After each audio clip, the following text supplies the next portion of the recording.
Writing was, you said writing was not something that you really wanted to do. Um, so what was it that you really I wanted to be an actress actually when I was around 12, 13, something around that time. I forget the exact age, but I happened to watch, and this will tell my age, on VCR, a movie on VCR, Umrao Jan. I remember I just knew I wanted to be an actress. I wanted to act. And my mother came, she's a doctor, she came back from work that day, and I told her, I want to be an actress. She gave me one swift smack. She was like, in Urdu, she said, your father will kill himself, because coming from a Muslim background, acting and stuff, at least in my father's family, was not, or to my father, was not considered very respectable. But, which was what I want. So I said, okay, but it was what I wanted to do. So I would literally, when my parents were out and stuff, I did very naughty things like practicing dancing to Rekha steps and Hima Malini's and Jeshritis and Aruna Irani's, whichever song, whichever dance, I would be there. So I learned, when people turned out to have a decent dancer. And more so storytelling. It was something I always did. It's like, for me, it was like singing in the shower. You sing in the shower, but how many people then think that they're going to go on to sing? It's just something you do, right? Like skateboarding and stuff. So that's what writing was to me. I was always telling stories. I was that annoying child in the neighborhood who would gather my cousins and friends and say, okay, we're going to do this play, and you're going to be this, and you're going to, and my dancing, and in Pakistan, dancing at weddings is very big. So I was always the choreographer, the main dancer, the choreographer, giving orders to everyone.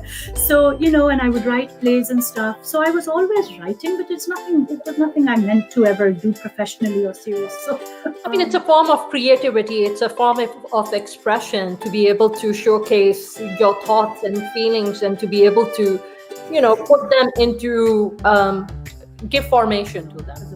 And one of the epigraphs in Unmarriageable is actually by the Thomas Babington Macaulay, who in 1835 suggested to British Parliament that English should be the official language across empire.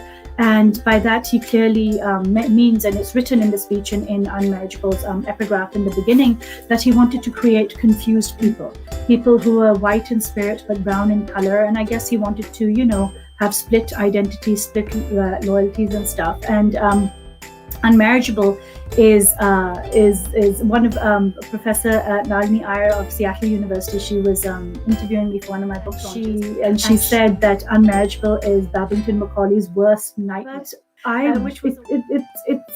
This was a novel that usually titles just come to me. But this was a very difficult novel to give an appropriate title to. Because, as with Pride and Prejudice, and like I said, this is a parallel retelling, so the story, the plot, the characters, everything are the same, but it's got my own twist. It's set in Pakistan, there are new characters in it. Mr. Bennet has its own arc. The five sisters are, they're all grappling with their own thing. One is grappling with weight issues, one is grappling with, Jane Bennet, as we know, is not getting married, a lot of different things. But because it was a post-colonial retelling, and I was, the title was tough.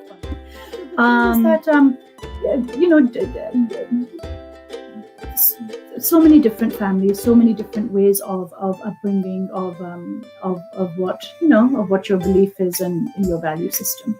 So, and all these things I've written about in Unmarriageable.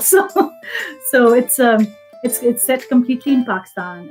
It's not an immigrant tale. There's no terrorism. There's no, put upon women. It's five sisters trying to really navigate through these questions themselves about, honestly, what it means to be loyal to your mother who wants you to get married, and what it means to be loyal to yourself if you don't necessarily agree with your mother that marriage is the only thing of importance in your life, because there's so many women in Pakistan who absolutely have a career, I mean, we've got women in Pakistan, they're pilots, they're in the police force, they're CEOs, they're models, actresses, singers, army, engineers. Like I said, my mother is an anesthesiologist from back, from not just contemporary, but back in the day and stuff. So, the Pakistani women run the gamut of sports women, all the things they can do, and yet marriage is still it's considered to be a very important part of their life, and one which, it's if a woman still says that I want to be single, I don't want to get married,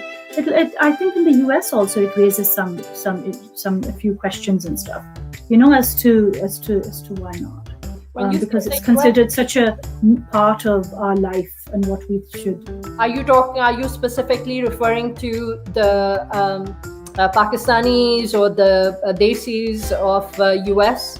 I can't speak for everyone, obviously, but I'm just saying that there are cultures where no matter what else you accomplish, even if you get a Nobel Prize.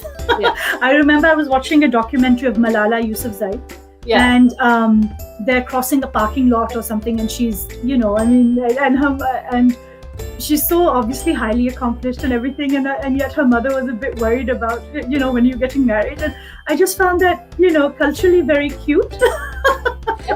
But on the other hand, also I was like, something can't change. I was like, if nothing else, Malala and I have this in common at least, and she has this in common with my Bennett sisters in Unmarriageable. When are you getting married? Everything, it's all very well, Nobel Prize, everything is great. But when are you getting married? Yes. The most vital and the most important question. And the thing is, I think if you find the right person, and that is what you want, it's a wonderful thing, right? And also having kids. But I would really like to see,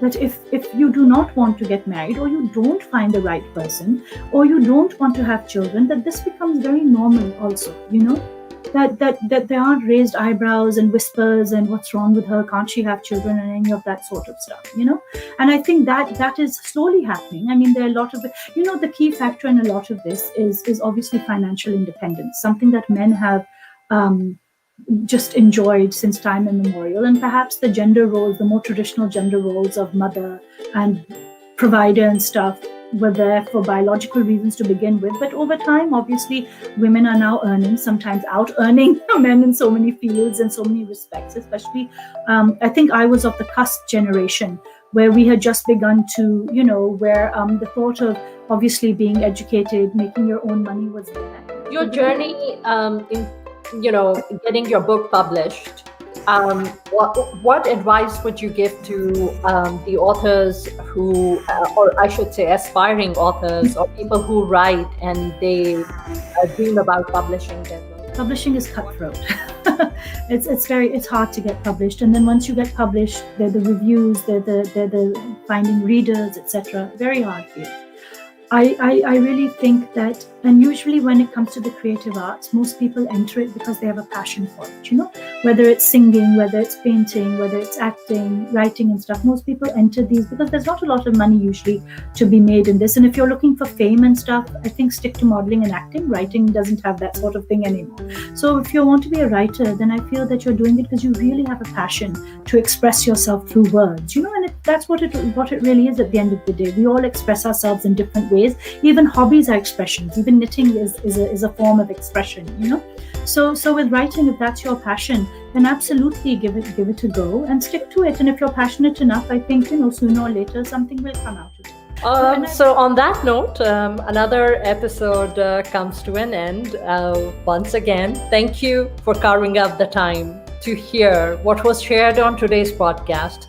If this inspired you to take the next step in your journey, then I want to invite you to join my email list by emailing vip@saimadhillon.com. And of course, if you know this podcast episode will help someone else, then help me change lives. Take 30 seconds to simply share the link to the podcast in a text or post it on social media.